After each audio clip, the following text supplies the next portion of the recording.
Welcome to the Week 4 recording for game design. And you can see that Week 4 runs from January 28th to February 3rd, and Week 4 covers all of the creating content unit. Now what we're starting to do is move into more development on the game that you have planned. If you remember in Week 3, you created your first game design. Now you're going to extend that a little bit more, start looking at creating content for the game you have in mind. So this is all the work we have, broken down like I usually do. So you can see that there's Tuesday work, and then there's Thursday work. Break it down however you want to, but I do the Tuesday, Thursday thing to make it easier for you to schedule your work. Obviously, you watch the recording for the week, and you'll do the Week 4 Class Connect write-up, just like you usually do. And then when you jump into the unit, the work that you need to do, you're going to skip the discussion. You're going to have a game design document, some research that you'll do, and then you'll do the story quiz. Section B, you have a characters quiz, and Section C, there's a development quiz, virtual reality quiz, and finally a character unit project at the end. And I'll explain the two projects in this week. I'll explain as we go through the work. So I'm going to close up that, and just a couple of things to remind you of. Here's recordings of the assignment explanations. So I'll have the recordings listed here to make life easier for you to understand the assignments, but I will explain them a little bit as part of this recording. And of course the index of the class recordings, all the recordings posted here for you. Okay, jumping into the CR unit. Here we are. CR stands for creating content, so the CR unit for Week 4. And of course, as always, first thing you want to do is we want to look at the Class Connect write-up to answer the questions as we go along. So if you look at the write-up, in the introduction section, what is the focus of the creating content unit? So here we are in the creating content unit. And games, says games, just like any other work of art, they have a designing phase. And of course, that's what this whole game design program or course is about, designing a game and planning that design. And in this unit, you're going to look at the elements that constitute a good game design and the steps involved in designing a game. So that's what this unit is focused on, all those elements and how they're used to design a game. The different things you'll do in this unit: analyze storytelling for games, understand the interactivity in game stories, interpret a game design document, look at a basic knowledge of character creation, look at attitudes of characters, the roles of characters in games, story development, character development, level progression, how you move in a game from the basics to the highest levels, the interaction between characters, and about virtual reality towards the end of this unit. Some of the grading points, again, we're not doing the discussions, and I probably have changed some of the points on the grading, so always go up here to the grade book to get the best idea of what the work is, the points the work is worth. So as this says, since you were taking this course, you've probably played many games, so we're going to look at in this unit, looking at character development. And think about some of the games you play. What makes the characters memorable? What were some of the traits or attitudes that those characters had? So that might give you a little bit of introduction into what we're doing for this unit. Okay, Section A. So it's all about the story, right? Let's go to the Class Connect write-up and see what Section A says. What is the main factor that differentiates a game from a movie or a novel? What is the purpose of a cutscene in a game? So to start talking about games, or games, they have stories with them, and games also have plots and twists, right, as you move along. What is the plot of the game? What are the twists, meaning, what are the things that happen in the game that affect the main characters? Games are similar to stories. They need to have that stuff. And in this section, we're going to analyze the story as a game, understand the interactive presentation of a game story, and look at game design document, how to interpret those. So storytelling. So story, it's the narrative of a game that starts with your character and what happens with the character, and then of course the final phase or the climax of the game or the ending of it. Now the factor that differentiates a game from a movie is involvement. So that's what differentiates a game from movement. So, or a game from a movie or a novel, involvement. So in a game, the player is involved in the story. So in a game, the player is involved in a story, whereas a movie or a novel, you're not. So in the games that we work with, the plot is the story, the central factor in the game. Then the plot determines how we interact with the game, doesn't it?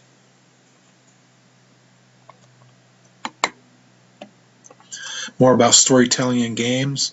So, in a movie, you can feel how the character is playing, is in the movie, and what they're doing and things like that. But in a game, you can be the character, right? You can, especially in the first-person type games, you are the character. You're walking around. In a movie, you're like the third-person point of view. So in a movie, it's third person. You're watching what's happening. In first-person games, you're actually playing. Wouldn't it be cool if they made a movie that was a first-person movie? I don't think I've seen anything like that where the whole thing is a first-person movie. That might be kind of interesting. And then in games, of course, storytelling is always the protagonist, which is the key person or the main person, and then the antagonist, which is the person that is against the protagonist. And those definitions are kind of strange because, like in Super Mario Kart, of course, you're driving around and things like that.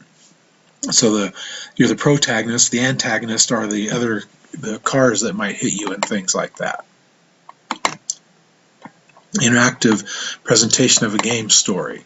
I want to go back to the write-up and see. I've forgotten what the questions were. What is the purpose of the cutscene? Okay.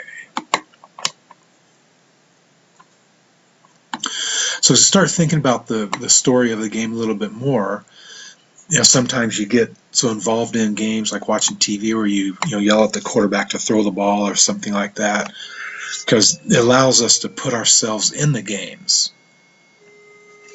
and in the things we watch on TV and such. But in the games that you play, you put yourself in the game also.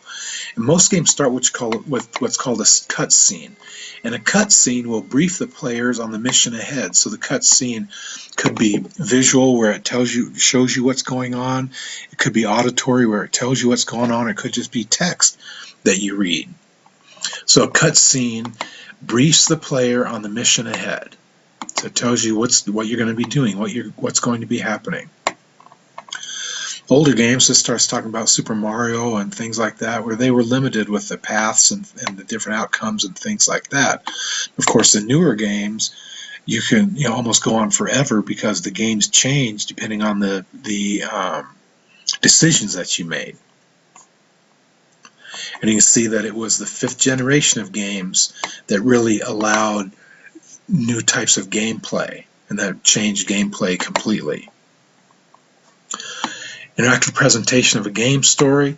So we're just talking about modern games. So the graphics, they rival movies sometimes. In some of the games that my son shows me that he plays, it's amazing that it almost looks like a movie. The graphics are so cool.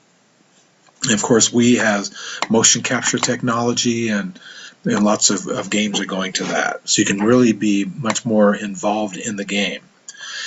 And down here it starts talking about virtual reality, or virtual reality is starting to personalize the games more and more. So as you play, get more involved in virtual reality games, you are the character. You're not just playing the character, you are the character in the game. Here's a little game category activity. See how much you know on that. Try to get some of those answers right. A game design document. WebQuest, you're not going to do this WebQuest or this discussion, but you are going to do a game design document work in a minute. But what you need to do first, you do actually need to do some search on the word game design document so you know what it is. But the game design document is the planning document that you would use for a game. And now in this assignment, you're going to create a part of a game design document. So do a search on the word game design document, look at some sample game design documents, and then in this activity, you're going to do part of a section of a game design document. You're going to do the overview. So you're going to go look at this game. It's called Shop Empire, so I'll click on it. So here's the Shop Empire game. You can hit right there to, actually that's not the play for that. The Shop Empire, to play Shop Empire, it's going to be on this screen up here, plays a different game. Okay, so here's Shop Empire. So play this game a little bit, read about it, all of that. And then once you learn about Shop Empire, then you're going to write a paper covering these items. Because what you're thinking about is that you want to maybe sell Shop Empire game or explain it to somebody, but you need to come up with this whole overview section of what the game is about. So you're going to do a brief description of each of these things. So you're going to write an introduction about Shop Empire game, the basic concept behind the Shop Empire, the background story of the Shop Empire game, the objective of it, and the gameplay description. In each of these sections, I want these to be separate paragraphs in your paper with this word. So I would type the word introduction, then I'd probably put a colon after it, and then I'd type up my introduction, then I'd hit enter a couple of times. Next paragraph, I would write the word basic concept, and then write what that is. Next paragraph, I'd write the word basic story, then I'd type that. So please do this properly, or I'm going to turn it back to you. I want it done properly, please. It's a story quiz, so you have a quiz in here, and as always, right over here, I have story quiz preview to do better on the quizzes, because you do not get to redo the quizzes in my classes. Okay, section B, so let's go to the Class Connect write-ups. Now we're going to look at characters. And in gaming, how is a character defined? What is the gaming term for characters you cannot control? And what are the three parts of an attitude? And what does attitude shape in a game? So a character is defined as a set of ethics and values which an individual or entity must follow under given circumstances. So that's what it is in a game. That's the ethics, the values, the traits that the character has. They make up that character in a game. So this talks about movies. So movies, the characters have certain traits and aptitudes and ethics and things like that that might change as they move along. Well, in gaming, the characters don't change so much as they would in movies, but they still change a little bit.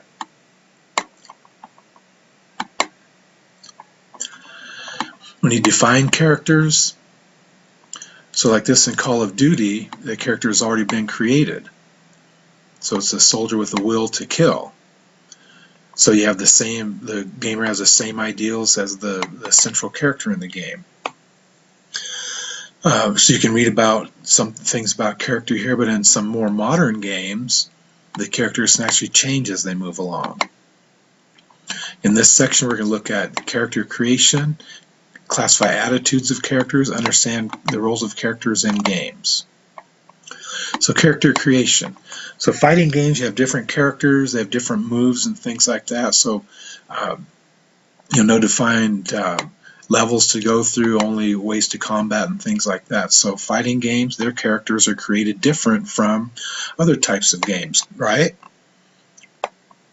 Games inspired by real-life sporting events, they use the names and physical similarities of real players. So like the modern basketball games, my son plays those quite a bit, and he can actually be Michael Jordan or Kevin Durant or a real basketball player, and you take on the character of that player, the skills and aptitudes and things. Now in some games, there are characters you cannot control. These are called non-player characters. So non-player characters are characters that we cannot control in a game. So you can read about non-character players here. In some video games, non-player characters can be enemies or bosses that become playable after you get to certain levels. So this is all about the other Class Connect write-up question about non-player characters. Now the roles of characters. So characters have obviously different roles, and that constitutes the game environment, the roles that the character have as part of the game environment. And as characters develop in games, they can either help or they can hinder the character, the game's main character. And of course, there are also bystanders in a game that you come across. So go ahead and watch this little video, and this will give you a little bit more information about characters. As you look at the game, this talks about the game Half-Life, where it talks about the player assumes the role of the Dr. Freeman. Then there are different characters in the game.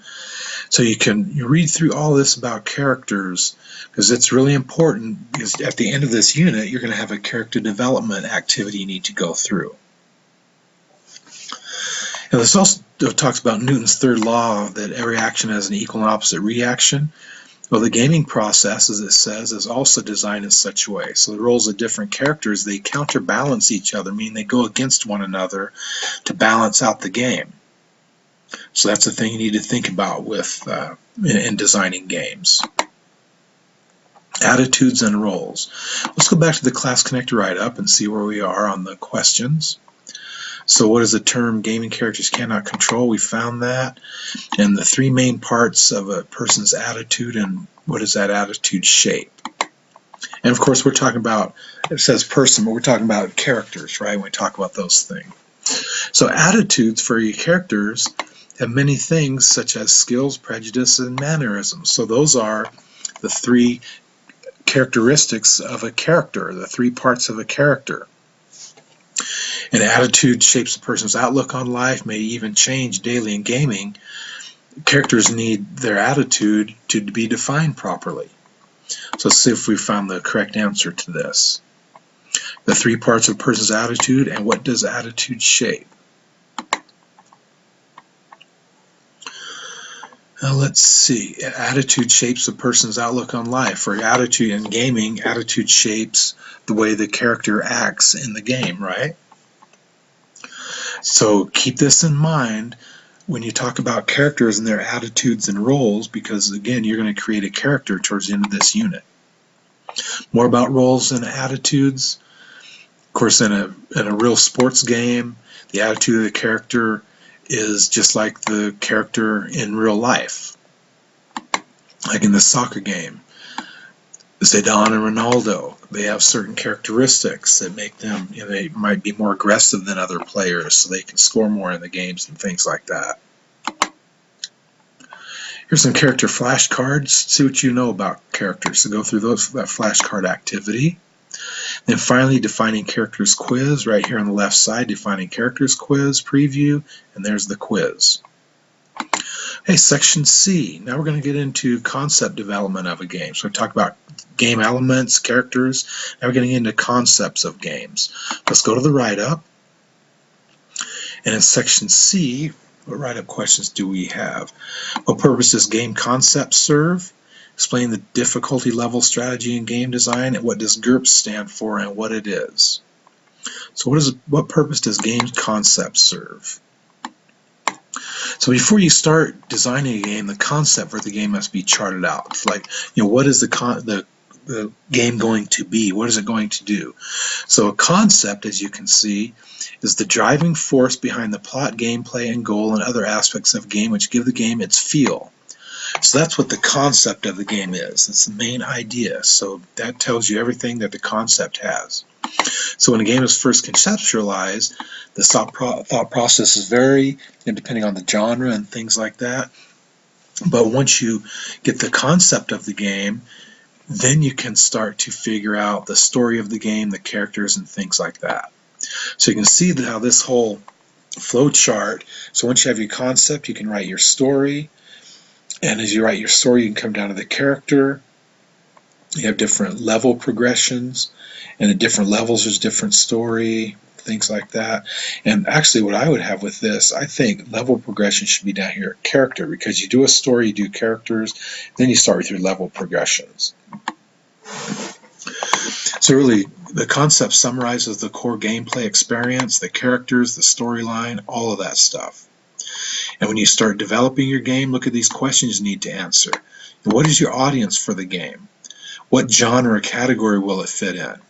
What platform are you developing it on? Handhelds, consoles, how's it going to be played?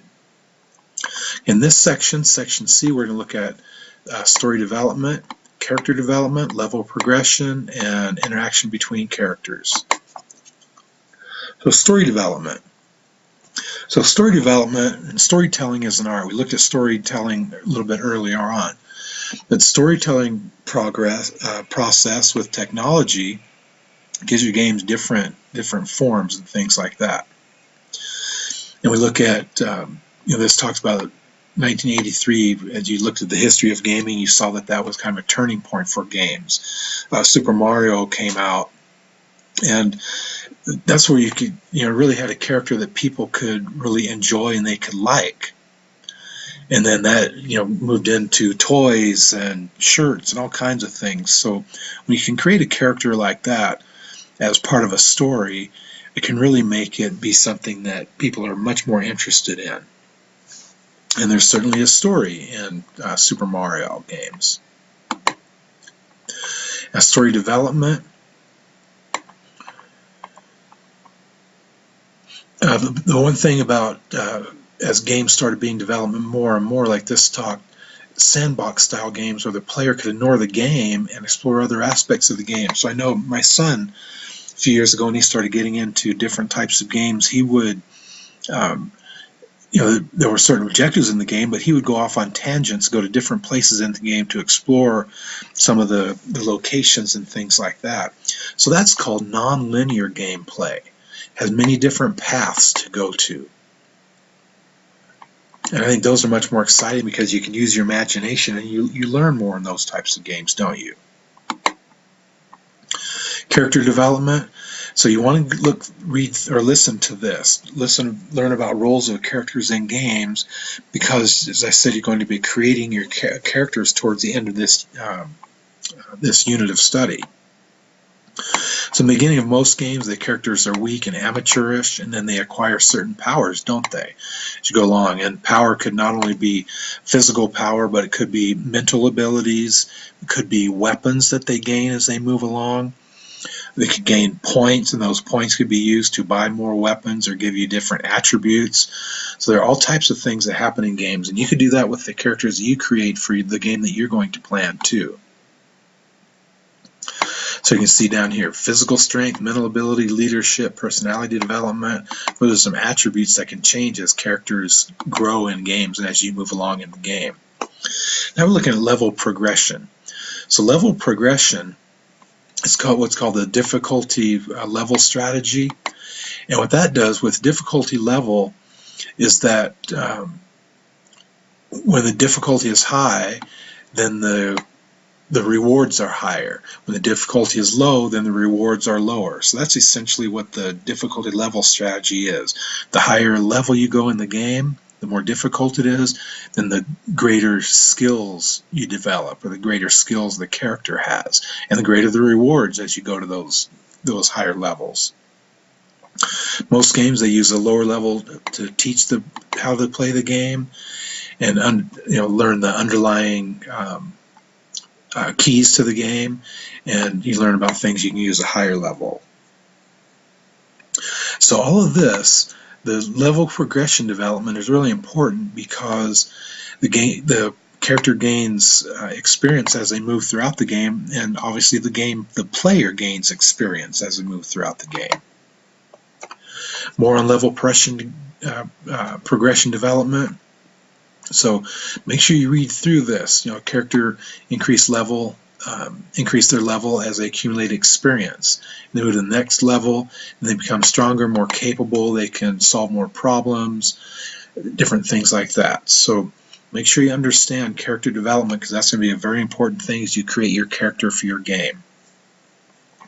Now there's another thing that with gameplay is called GURPS. And GURPS, you can see, is Generic Universal Role-Playing System. And what GURPS is, it's a way that the game players choose the skill set based on points that they earn. So essentially what it is that you move throughout a game and then you can choose the skill set that your character has. And that could be, it could be the skill set the character has. It could even be, the weapons that the character buys. But the thing about this is that with GURPS, with this role-playing system, the character is changeable as they move throughout the game and as you gain more points and more skills and things like that. A little more about GURPS right here. So you can see the introduced point-based system where you can get skills and attributes for certain points that you earn as you go along the way, or certain levels that you get to. Development, here's a practice quiz on development, so go through that, see what you know. And then you do have the development quiz, and the development quiz preview is right here on the left. Okay, section D now. So almost finished with this. Let's go to the Class Connect write-up. So we did answer all of these for section C, so now section D. 3 main ways a gamer interacts with VR games, and VR is virtual reality. So virtual reality, we've learned about that already. And virtual reality, that puts you in the game, right? You get into that simulated environment. And virtual reality games, the way that you generally these days can connect with those is through text, visuals, or sound. Those are the 3 ways that you can connect through virtual reality games: text, visuals, or sounds. Some designers are trying to add touch and smell to virtual reality games. Wouldn't that be cool? So in this section, we're going to look at virtual reality games and learn about virtual reality environments. It's a little shot of virtual reality. You know, can you imagine having to wear that in a game, playing a game? That wouldn't be very much fun, right? But now, you know, maybe there could be some glasses and earpieces, things like that you could use. Or just it could be like a hologram. Game could be a hologram. You could just control it with your body. So, you know, virtual reality, use computer technology to control the game is what you do with that. Evolution of virtual games, virtual reality games. So go ahead and play this, and you can also read the script to learn about how virtual reality games have changed over the years and how they're growing more and more. And the reason the virtual reality part is important for you to learn is because you'll have a question you need to answer about virtual reality a little bit later when you do your game design. Innovations in gaming. See if you can go through this, see what you can get right, what questions you can answer correctly. Virtual reality development quiz over on the left. Of course, make sure you look at the quiz preview before. And then finally, the big project for this 100-point project, you're going to create your character. So just like you did before, when you can do this a couple of ways. You can do this in a word processing document. So if you do it in a word processing document, these will be 6 different paragraphs. Or you can do it in a PowerPoint. If you do it in a PowerPoint, these will be 6 different slides. So feel free to do it in a PowerPoint or word processing document. Also, remember you have to to sketch out your character, 1 or 2 sketches of your character. And you can use, if you draw it out by hand, and actually you do have to draw all of these, but you sketch your character, you can take a picture with your digital camera, then include it in your word processing document or your PowerPoint. You could run your drawing through a scanner and then put it into your document or your PowerPoint, however you want to do that. But you do need to fulfill these 6 requirements very well, as this says, well-developed essays. So really well-developed, actually not 6 paragraphs, be 5 paragraphs, because the 6th item are your images. So 5 paragraphs or 5 slides, and then your drawings of your characters. So that's everything for this unit. Now just go look at the Class Connect write-up. Did we answer that last question? And we did the 3 ways that virtual reality, interact with virtual reality. We did that. Good. So I've answered everything. So I look forward to your work coming in for this week. Thanks for watching. And of course, this again was week 4 recording with work to do in here for week 4. So thanks for listening, and I look forward to your work. Bye.